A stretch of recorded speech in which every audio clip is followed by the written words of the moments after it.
Warning sirens activated over northern Israel's Meron region signal a possible aerial intrusion, while the United States simultaneously arrested a senior commander of the Iran-backed militia Kataib Hezbollah and transferred him to American custody.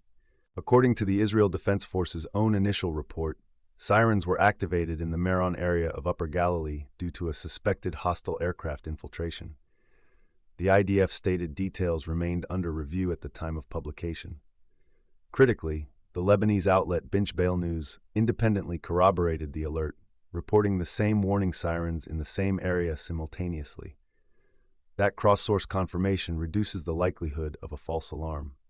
No outcome, interception, impact, or identification of the aircraft had been confirmed at time of reporting. The incident raises immediate questions about whether Hezbollah or another actor is resuming aerial operations across the Lebanese border. The United States Department of Justice announced the arrest and transfer to American custody of Mohammed Baqir al-Saadi, described by the War Reporter's Telegram channel as a senior figure within Kataib Hezbollah, the Iran-backed Iraqi paramilitary organization. According to the DOJ statement, al-Saadi directed and encouraged attacks against both American and Israeli interests inside the United States and abroad. Separately, Farsi Iran Wire reported that U.S. officials simultaneously arrested another Iraqi paramilitary commander accused of planning terrorist attacks in the U.S. and Europe, while Israel announced the killing of a senior Hamas military branch commander in Gaza. Taken together, these actions suggest a coordinated campaign to degrade Iran's proxy command structure across multiple theaters at once. Bloomberg, as cited by Farsi Iran Wire, reports that the Trump administration is evaluating whether to suspend or reduce sanctions on Chinese companies purchasing Iranian crude oil. This consideration comes amid overlapping diplomatic tracks, ongoing U.S.-Iran nuclear negotiations, and a landmark Trump visit to Beijing accompanied by 17 major American corporate executives. Rybar's English-language channel notes that while no major political breakthroughs emerged from the Beijing summit, the sides extended their trade truce and reached limited agreements on agriculture and energy.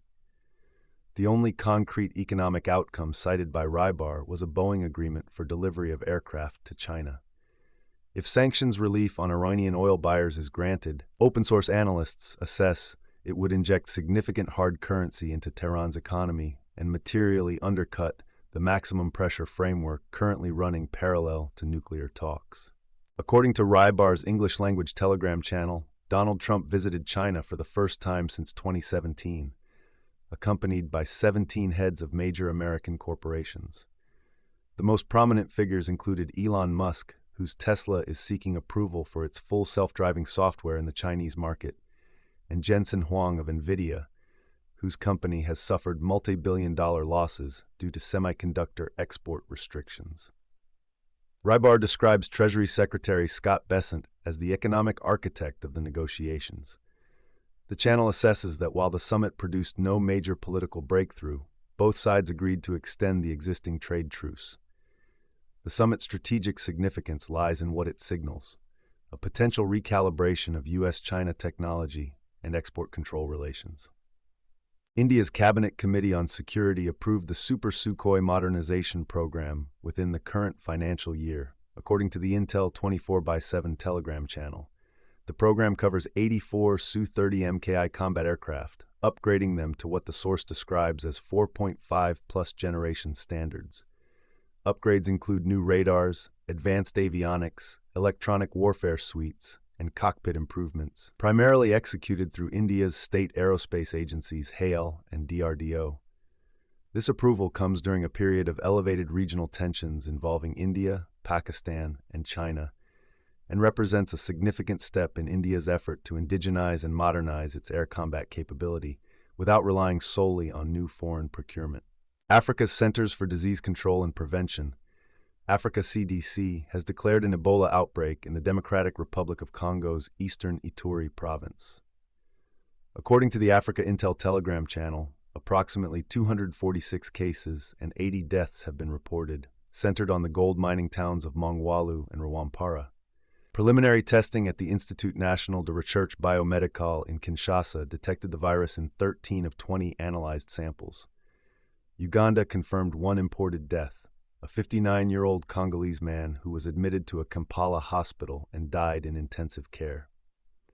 Africa CDC Executive Director Dr. John Kaseya cited significant cross-border population movement as a primary concern.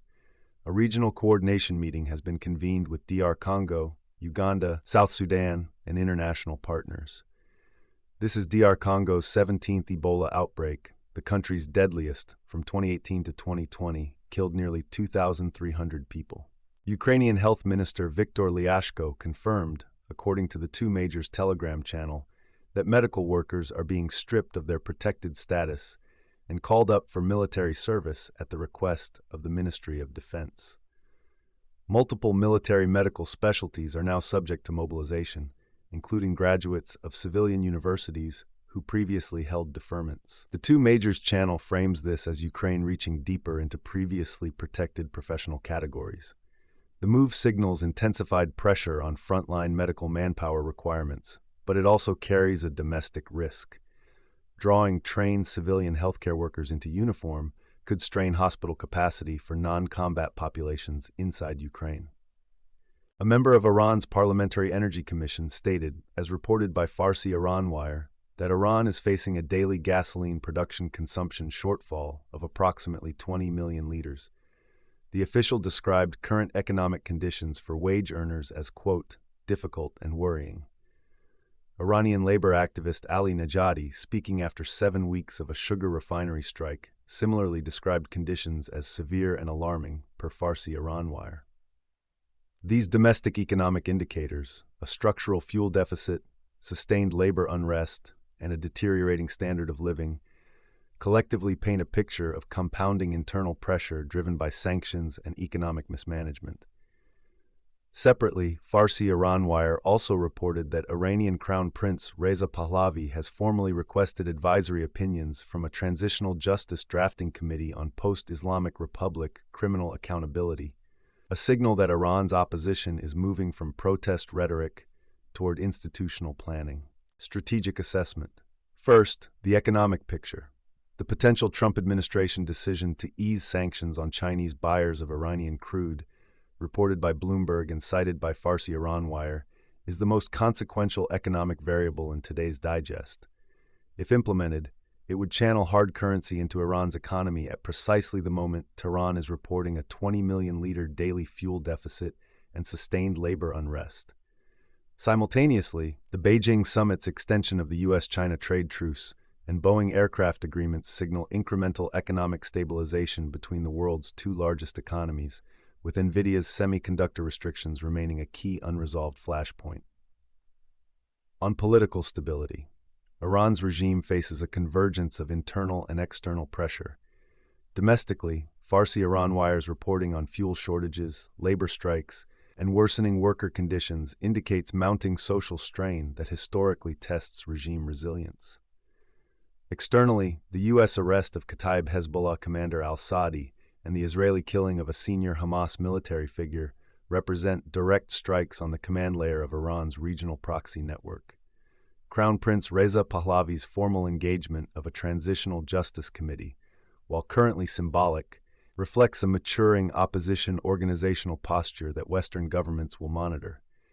Ukraine's decision to mobilize medical personnel signals Kyiv is under significant manpower pressure, which could affect domestic political tolerance for prolonged conflict, and the wider geopolitical consequences.